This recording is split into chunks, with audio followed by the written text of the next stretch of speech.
Hi guys, today is March 27, 2020, and this is our Writers Workshop lesson for today. Yesterday, if you recall correctly, we worked on incorporating similes and metaphors into our writing. I want to highlight Esteban and Leslie, Leslie from Mrs. Alonso's class, and Diego also sent me their fairy tales so far, so I'm just really excited that I keep getting fairy tale adaptations from all three classes. Keep sending them in because I'd love to read more and see what you guys are writing. So we're going to continue with our learning intentions for today for Writers Workshop. So one second while I share my screen with you. So remember that if you're at home, you can repeat after me. So our learning intention for today we're going to learn how to write an engaging conclusion to our fairy tale adaptations. How do we finish with a bang? Success criteria: by the end of our writing lesson today, I have finished writing my entire fairy tale adaptation and I'm proud of my work. We're very close to being finished with our fairy tale and moving on to the next writing unit. So make sure that you are keeping pace with us. And if not, we will give you some time to kind of catch up and send us your fairy tale. Our language intention is I use words like conclusions, and our social intention, I do the work even when no one is looking. And so here's our recipe card for today. The first thing we're gonna do is reread our fairy tale. We always do that so we can see if we catch mistakes or if there's something that we can improve. I've read my fairy tale to you now several times, so I'm only gonna read the ending or the last part of my fairy tale. And number two, I'm going to think to myself, how do I want to end my fairy tale? Well, you can consider some of these types of conclusions and try a different conclusion to see which one you like the best. So we have lesson or moral ending. So that's where the main character at the end of the story either grows, changes, or learns something at the end. And it can be the secondary character that learns a lesson as well. You can also have that like warm, fuzzy, capturing emotion ending. The story ends leaving you feeling emotional or good inside. A good writer tugs at the heartstrings to make the reader feel something. And lastly, you might have seen this type of ending in TV shows or movies, and definitely books sometimes as well, but cliffhangers, right? The story ends by leaving the reader hanging or wanting more. Writers use this strategy to tease readers or excite them into reading more, the next chapter, the next book in a series. I know the Bad Guys series, Los Tipos Malos, typically have a cliffhanger at the end of the story so that you want to keep reading the next book. And then lastly, part of my recipe card, I'm gonna have to choose a conclusion and add it to the end of my story. I've experimented with all three, and let's see where it goes. So I've read this part to you already.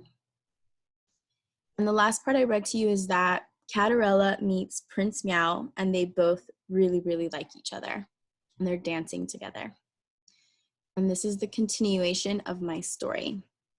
Across the ballroom, Mini watched as the prince danced with Catarella, but Mini did not recognize that cat.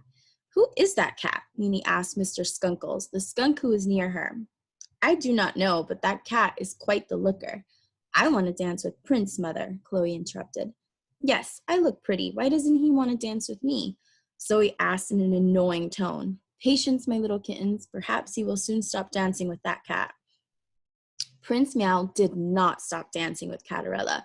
In fact, they stepped outside to admire the flowers and spoke for quite some time about their favorite foods, like tuna and slices of turkey. They spoke about their favorite hobbies, jumping into boxes and chasing and killing crickets. They had so much in common. Prince Meow began to say, "You are the coolest cat. We've been dancing for hours and I don't even know your name or where you live. What is your—" Ding, ding, ding, the clock tower struck midnight. Having remembered what her fairy cat mother had said, she told the prince, "I have to go, Prince Meow. I'm very sorry." Catarella ran down the steps, her diamond collar falling from her neck. Prince Meow quickly picked up the collar and yelled out, but, I must know your name." It was too late.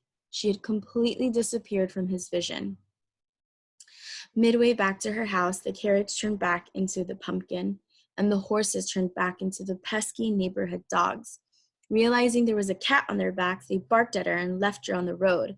She walked back home in her tattered dress, smiling all the way, thinking of her dances with the prince. When Minnie, Zoe, and Chloe returned, Catarella was washing the dishes back home. I'm glad you're doing your chores, Catarella. It is as it should be, Minnie said. How was the ball? Catarella asked. Zoe and Chloe chimed in. It was boring. The prince didn't even look our way.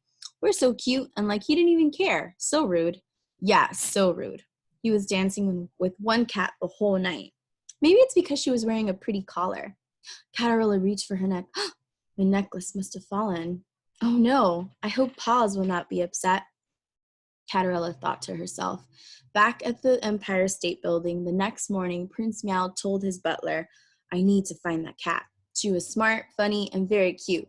I mean, did you see her fluffy ears and her fluffy tail? Meowsers. Prince, I think we should go find this cat maiden. We can ask all the cat maidens to try the diamond collar on. The collar must fit the right cat you're looking for, the butler insisted.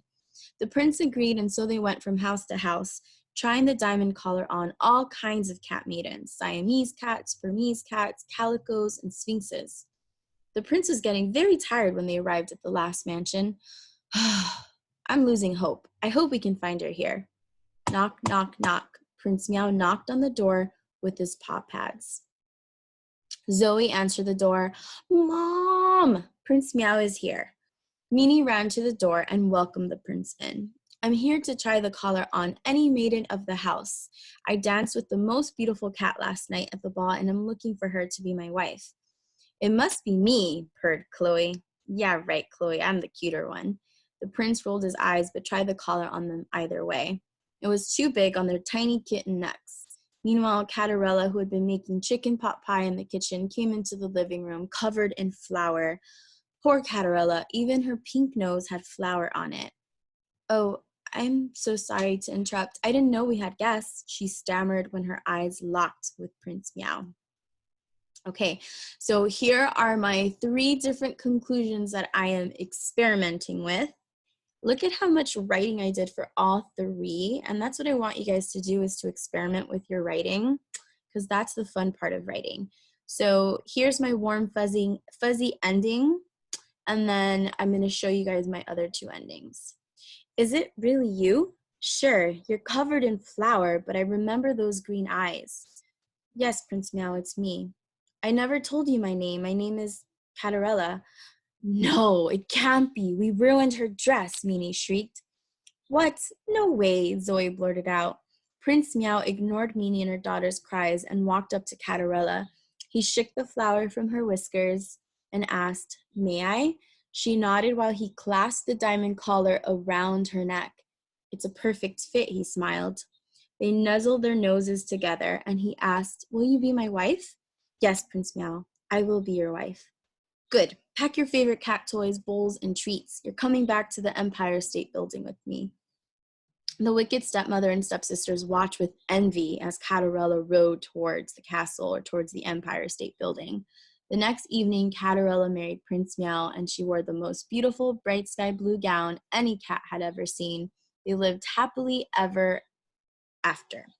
So if I look up at the top of my table, that's my warm fuzzy capturing emotion ending, because there's a happy ending for Catarella. She gets to marry Prince Meow. My second one that I want to show you is when a character learns a lesson, and in this case, maybe it's not Catarella who learns a lesson, but the stepmother and the stepsisters. So basically everything, I'm keeping what I have here, but I'm adding this at the end. The next evening, Catarella married Prince Meow, and she wore the most beautiful bright sky blue gown any cat had ever seen. They lived happily ever after, and the evil stepmother and stepsisters were ordered to be servants at the Empire State Building for all of their wickedness, but Catarella forgave them. So maybe through my story, I want to show that wickedness can be punished, right? Because they're horrible towards her, like throughout the whole story. And at the end, they don't get what they want. Kind of reminds me of that story we read in class. All 3 classes, I think we read the Mufaro's Beautiful Daughters. And we see that there's 2 daughters, right? And one is always doing good, and the other one is always very selfish and narcissist, very self-centered. And we see at the end that she's punished for that, right? So maybe that's what I want to show through my ending. Or I might have a cliffhanger. So I'm keeping this beginning of this part and then adding this as my ending. The next evening, Catarella married Prince Meow, and she wore the most beautiful bright sky blue gown any cat had ever seen. They lived happily ever after, and the evil stepmother and stepsisters were ordered to be servants at the Empire State Building for all of their wickedness. However, on the day of their wedding, Mimi, Zoe, and Chloe were nowhere to be found. The prince's butler searched the mansion and the city, but they had completely disappeared. So that's my cliffhanger, right? Like, we don't know what happens to them. Maybe there's a part 2 to my story. So now if I go back to my recipe card, I know I've experimented with all 3 types of conclusions, and you can tell me what conclusion you like best for my story. If I were to choose one, I'm feeling very happy right now. So I think I want to end with that like fuzzy, warm feeling. So I think I am going to go with that first option that I had. When you choose your own conclusion, try these 3 different options and see which one you like the most. I can't wait to see how you guys end your fairy tales. See you in the next writing video.